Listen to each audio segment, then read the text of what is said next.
A few weeks ago I did a review of a Kawasaki Z900 1975 model. During that review I rode back another of Norman's bikes, a Honda CBR 900RR. So today I'm taking it for a proper test ride of 100 kilometres. Up and back to our favourite coffee stop at Jerry's Cafe.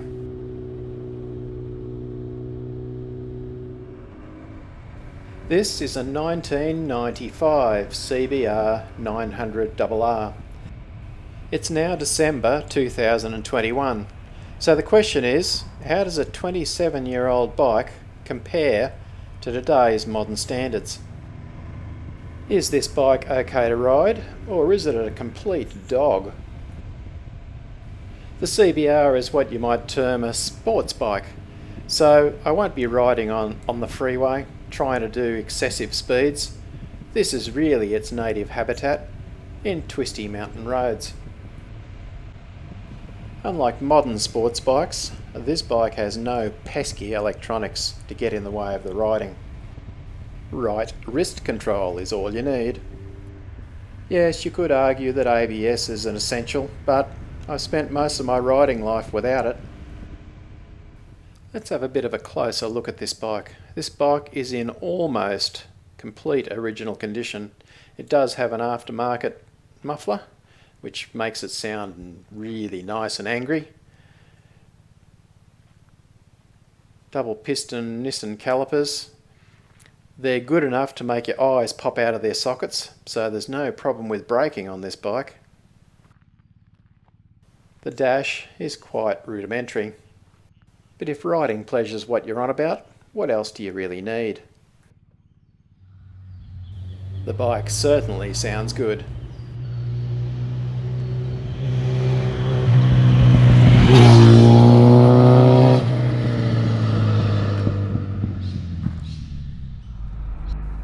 Let's see that again.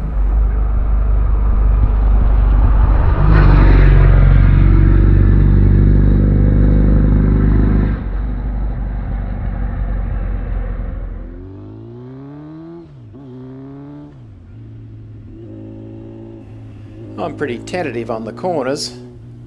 It's not my bike, and I haven't ridden it far yet, but it feels really confidence-inspiring, very stable.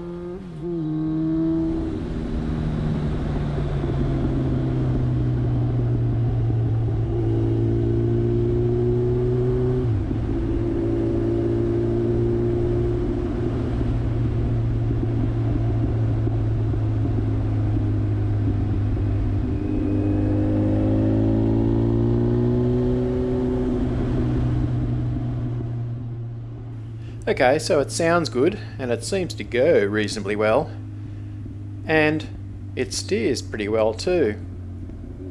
Very nicely balanced, easy to just take your hands off the bars, and it steers itself.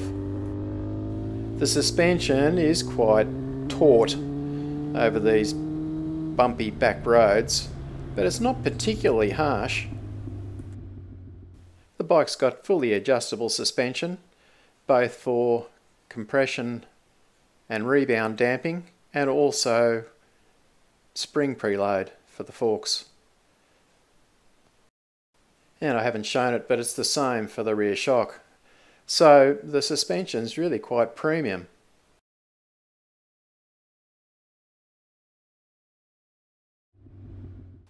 The suspension's not plush, of course, but it's certainly stable, and it doesn't get knocked offline at all by hitting bumps on corners. It's a sports bike and the clip-ons are relatively low, so I would call the seating position a fecal. Yeah, that's right. You have to sit like a dog straining for perfection. Years ago I owned a Kawasaki Ninja 600. The seating position wasn't nearly as radical as this Honda, and I rode it on a number of long trips. But then I was a little bit younger than I am now. So today's 100-kilometre round trip was enough for my limp little wrists. But I think it's something you might get used to if you live with the bike on a daily basis.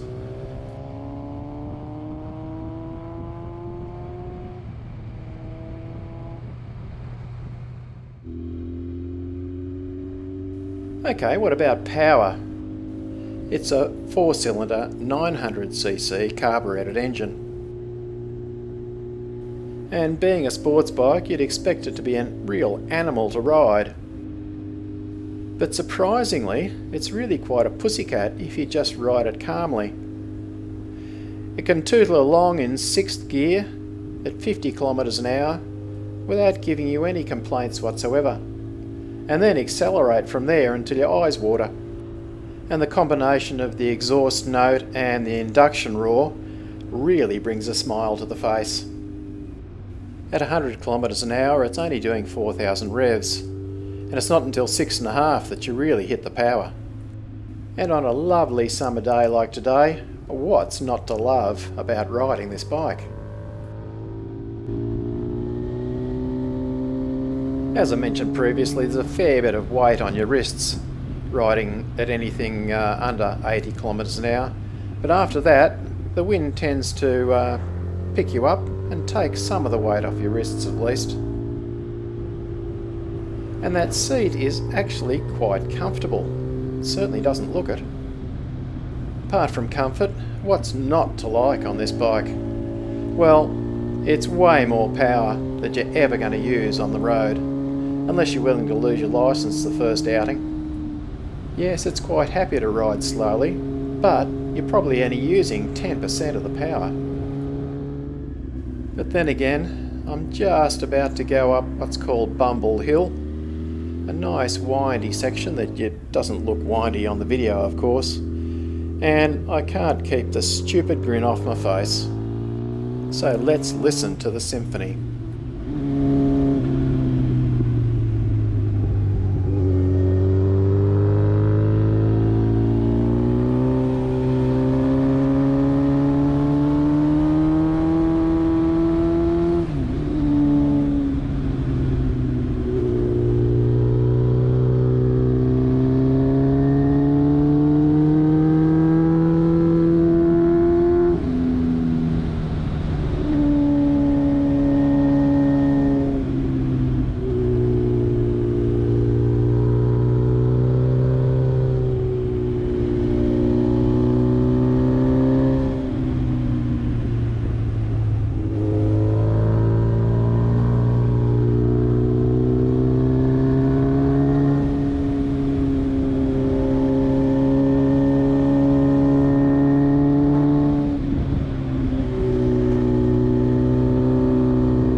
The thought I'll leave you with is this.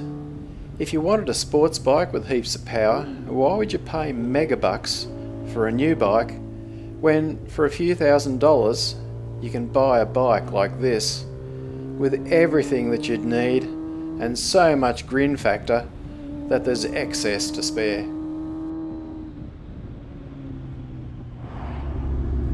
All too soon we've arrived at Jerry's Cafe up at Colnura.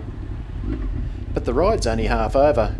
I still get to ride home, but I won't bother filming that. The resident dogs are here, waiting for their handouts, and I've still got that stupid grin on my face. Anyway, the answer's yes. This is an easy bike to live with, really, and with age it's only going to appreciate in value. Thanks, Norman. That was a beaut ride. But now it's time to tuck the bike away and dream about the next adventure.